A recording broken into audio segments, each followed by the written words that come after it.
Royal Challengers Bengaluru IPL 2025 ఫైనల్స్లోకి royal entry ఇచ్చింది.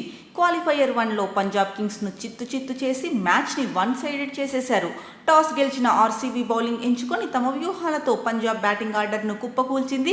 RCB బౌలర్లు చెలరేగిపోవడంతో పంజాబ్ కింగ్స్ 14.1 ఓవర్లలో 101 పరుగులకే కుప్పకూలింది. స్వల్ప లక్ష్యంతో బరిలోకి దిగిన ఆర్సీబీ సరిగ్గా 10 ఓవర్లలో లక్ష్యాన్ని సాధించింది. దీంతో 9 ఏళ్ల తర్వాత royal Challengers Bengaluru IPL final కు చేరుకుంది. ఆర్సీబీ చివరిగా 2016లో ఫైనల్ చేరింది. మొత్తంగా ఐపీఎల్లో ఆర్సీబీ ఫైనల్ చేరడం ఇది 4వసారి. 2009, 2011, 2016, 2025 సీజన్లో ఆ జట్టు ఫైనల్ చేరింది. కానీ గత 3 పర్యాయాలు రన్నరప్ గానే నిలిచింది.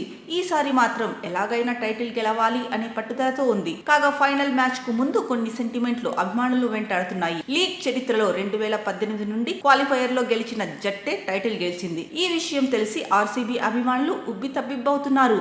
ఈ ఒక్క సెంటిమెంట్ చాలు, మేము ఈసారి కప్పు కొడతామంటూ సంబరపడుతున్నారు. ఇక క్వాలిఫైయర్ 1లో విజేతగా నిలుస్తున్న జట్లే గత 7 ఫైనల్స్ లోనూ గెలిచాయి. 2018 నుండి 2024 ఐపీఎల్ సీజన్ లో అన్నింటిలో ఇదే జరిగింది. ఇప్పుడు ఆర్సీబీ క్వాలిఫైయర్ 1లో గెలిచింది. దీంతో గత 7 సీజన్లలో సెంటిమెంట్ ఈసారి కూడా రిపీట్ అవుతుందని, ఆర్సీబీనే కప్పు కొడుతుందని ఆ జట్టు అభిమానులు అంటున్నారు. మరోవైపు ప్లే ఆఫ్స్ లో 2వ స్థానంలో నిలిచిన జట్టు అంటే ఐపీఎల్ పాయింట్ల పట్టికలో అత్యధిక సార్లు ఐపీఎల్ ఛాంపియన్ గా నిలిచింది.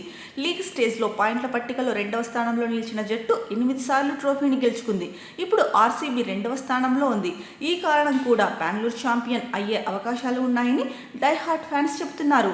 సెంటిమెంట్ విషయాన్ని పక్కన పెడితే ఈ సంవత్సరం ఆర్సీబీకి టైటిల్ గెలిచే జట్టుకు ఉండాల్సిన లక్షణాలన్నీ ఉన్నాయి. బెంగళూరు జట్టు గత సీజన్లుగా చాలా భిన్నంగా కనిపిస్తోంది.